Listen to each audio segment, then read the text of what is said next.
I believed I understood him, my partner, my foundation. Yet on a single night, a daring decision and the caress of an unknown hand unraveled it all. His tool was oversized, not merely for me, but for the life we had constructed together. It rendered me breathless, shattered, and yearning for clarity. The rain fell with an unyielding ferocity that evening, battering the windows of our snug suburban abode as if it sought to invade our sanctuary. Perched on the couch, a wineglass cradled in my hand, I found myself fixated on the relentless ticking of the clock. 11:47 in the evening. Once more, Mark found himself arriving after the expected time. He had sent a message hours earlier: work, perpetually engage in your endeavours. I took another sip of Merlot, hoping to wash away the bitterness and silence the persistent voice echoing in my mind. He is gradually fading from us, Claire. You are letting him slip away. Our marriage had its flaws, but then again, whose doesn't? 15 years have passed, marked by the joys of 2 children, the weight of a mortgage, and a daily rhythm that resembled an unyielding treadmill. Occasionally, laughter would escape our lips, and when the cosmos permitted, we found ourselves entwined in passion. Yet, what of the spark? That had faded into obscurity long ago. I held myself accountable. Perhaps I had not exerted myself to the fullest extent. Perhaps I would allow myself to drift away. Perhaps I fell short. The sudden chime of the doorbell startled me, causing the wine to spill across my lap. Who on earth would dare to ring a doorbell at the stroke of midnight? I cast a fleeting look at my phone, finding it devoid of any messages from Mark. With my heart racing, I crept toward the door, cautiously glancing through the peephole.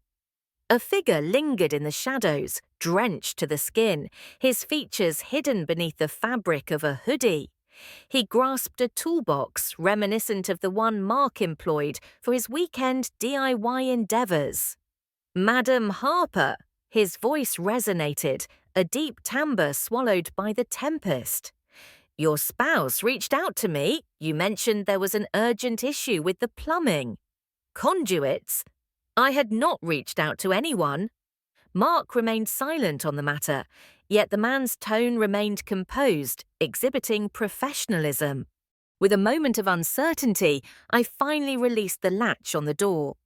What seems to be the issue? I inquired, maintaining the connection. He drew back his hood, unveiling a visage that left me momentarily breathless.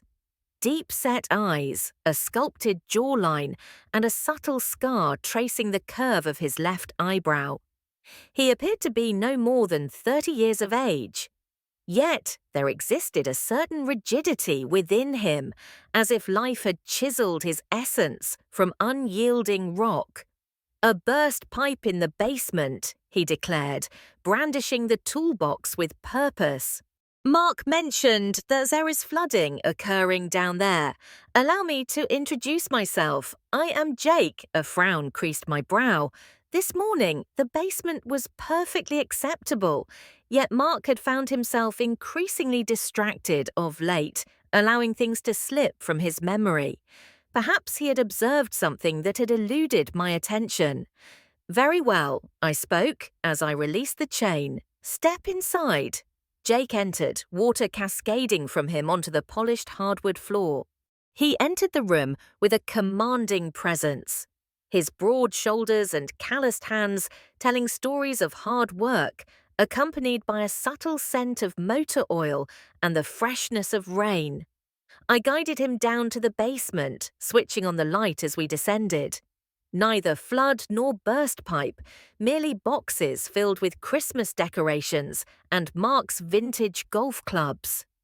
It seems satisfactory to me, I remarked, glancing over at him.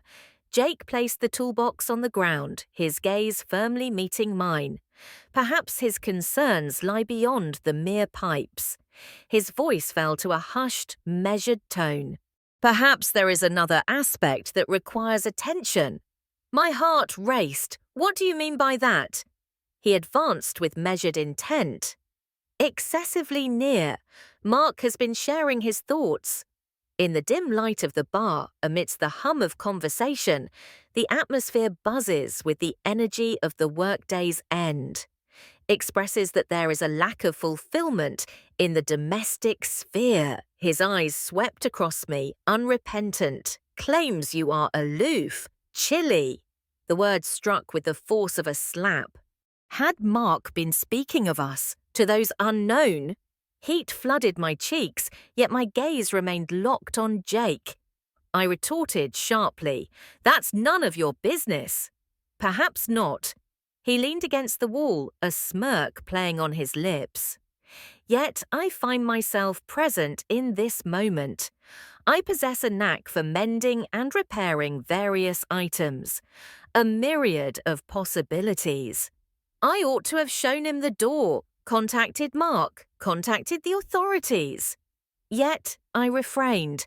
Perhaps it was the wine, perhaps it was the solitude, perhaps it was the way Jake gazed at me, as if I was something truly desirable, a presence that breathes. "Leave," I commanded, though my voice trembled. He remained still. "Surely you can't be serious." His hand extended, fingertips grazing my arm. His touch crackled with a forbidden intensity. "Curiosity defines you, Claire. I can perceive it." And by all that is holy, I truly was. That night marked the onset of the conclusion. Jake's visit was brief, just sufficient to sow a seed of uncertainty, longing, and ruin. He departed, vowing to revisit the pipes in the near future. I found myself unable to sleep. I reclined in bed, Mark's rhythmic snoring filling the space beside me, as I found myself revisiting Jake's words in my mind. Remote, chilly, is that truly how Mark perceived me? Could that be the reason he lingered at the office after hours? Why did he hardly ever touch me anymore? As dawn broke, I faced him head-on. "Did you engage the services of a plumber last night?" Mark lifted his gaze from the steaming cup of coffee, a look of bewilderment crossing his face. "Is there a plumber available?" "No." "What is the reason behind this?" A knot formed in my stomach. A figure appeared at the stroke of midnight. "You mentioned that you sent him." "Jake!" It was reported that a pipe had burst. Mark's expression grew steely. "No one was sent by me. You allowed an unfamiliar person into our home." As the clock strikes 12, he possessed a toolbox. I responded on guard. "He was aware of your name." "My goodness, Claire." Mark brought his mug down with a forceful thud. "What crossed your mind?" In that moment, the potential for harm loomed large, or perhaps even more dire. He was indeed correct.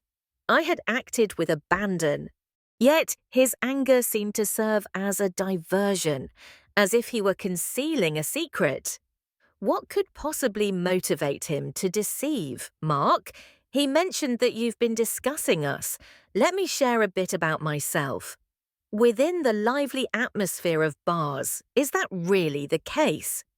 Mark's jaw tightened with tension. That is utterly absurd. I hardly ever set foot in bars. Yet I witnessed it, the glimmer in his gaze. Remorse. I applied more pressure. "Are you being unfaithful to me?" The inquiry lingered in the air, dense and piercing. Mark chuckled, though the sound felt strained. "Infidelity? Let's go, Claire. You seem to be overly cautious." He departed for work in silence, leaving me with a torrent of unanswered questions. Who was Jake? What had drawn him here? What was it about Mark's denial that struck as insincere? Weeks slipped by, one after another, and Jake transformed into a spectre that lingered in my thoughts. He failed to appear once more, yet his words remained, echoing in the silence. Observations began to unfold before me. Mark's phone vibrated at peculiar times, his evenings spent at the office stretching into the night. his deliberate evasion of my gaze. An obsession took hold of me. I found myself rifling through his texts while he bathed, endlessly scrolling through his emails. Nothing definitive, yet sufficient to sustain the uncertainty. On a fateful night, I decided to follow him. It was foolish, hasty. The children were at my sister's place, while Mark mentioned he had a dinner meeting with a client. As his car rolled away, I hesitated for a moment before following closely in my SUV, my heart racing with anticipation. He chose not to dine at a restaurant. He navigated to a run-down motel on the outskirts of town, the type adorned with flickering neon signs and weathered paint. I positioned my car on the opposite side of the street, observing intently as he rapped on A woman responded, her blonde hair catching the light, youthful and vibrant, clad in a dress that revealed all but her secrets.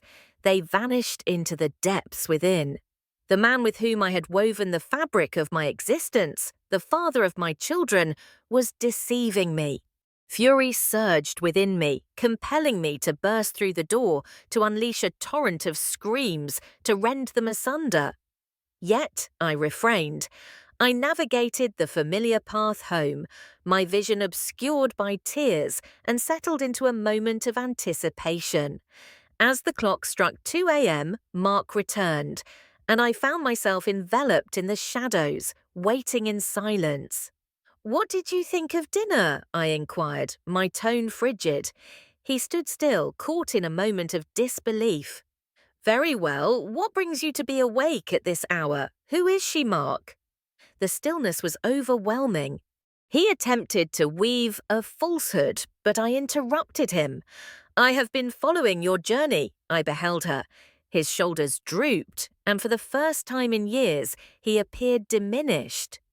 "It's not what you think," he began. Yet I found myself unwilling to listen.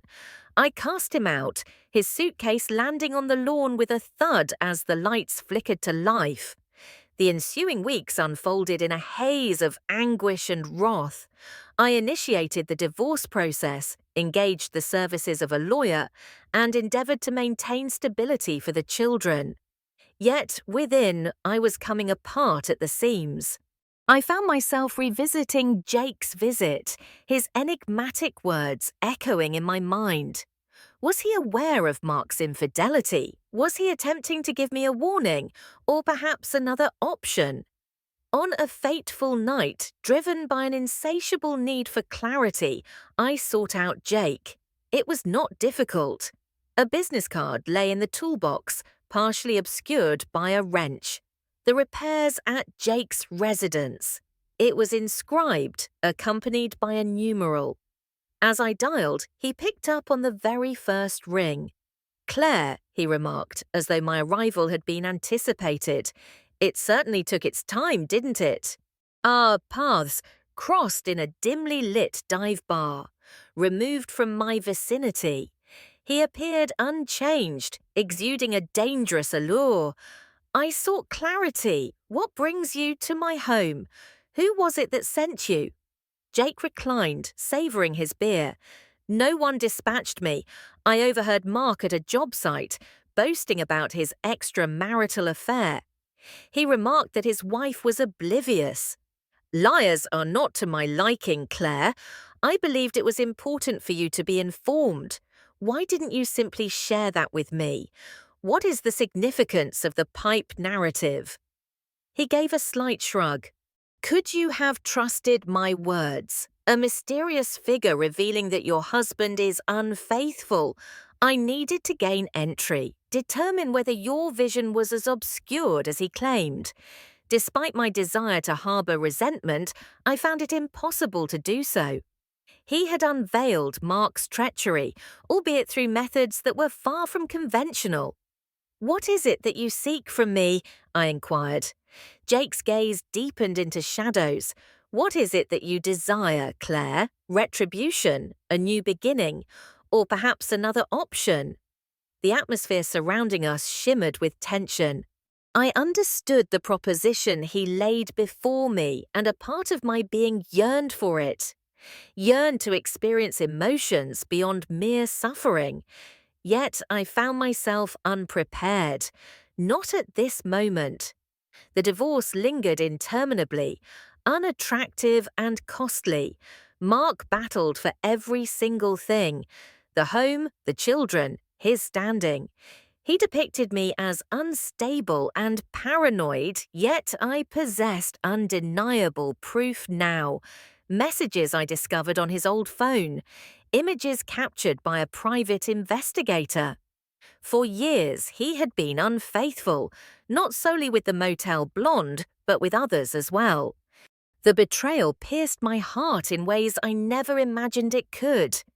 Jake transformed into my constant companion, arriving at a moment I never anticipated. A flat tire was repaired before I had the chance to contact Baba. A cup of coffee in the stillness of the night when sleep eluded me. He never imposed, yet his presence was unwavering. A poignant reminder of the possibilities that await should I release the ties of my past existence. On a particular night, I did. It was audacious, unrefined, and precisely what I had longed for. Jake's touch ignited a blaze, his words intoxicating the soul. "You're more than he ever deserved," he whispered, and in that moment, after so many years, I finally believed it. Yet secrets have a way of surfacing. Mark discovered a truth that will forever remain beyond my grasp. He faced me at the house, intoxicated and furious. "Are you involved with the plumber? How utterly disappointing you are, Claire." I let out a hearty laugh right in front of him. At the very least, he is candid about his desires. Mark lunged forward, and for a fleeting instant, I believed he would strike me. Yet there stood Jake, interposing himself between us, a toolbox clutched firmly in his grasp. "Walk away, man," he said, his voice steady yet laced with an undercurrent of menace. Mark retreated, yet not without unleashing a torrent of spite. "This will come back to haunt you, Claire, both of you." The aftermath was devastating. Mark's threats intensified, accompanied by acts of vandalism, anonymous tips sent to my employer, and hushed murmurs circulating throughout the town. I had claimed the house, yet it resonated with the echoes of a battlefield. Jake remained. I noticed the fissures within him as well. He carried the weight of his own history, a spouse who had betrayed him, and a child he seldom encountered. We were two fractured souls, united by our shared suffering. Yet, could we endure?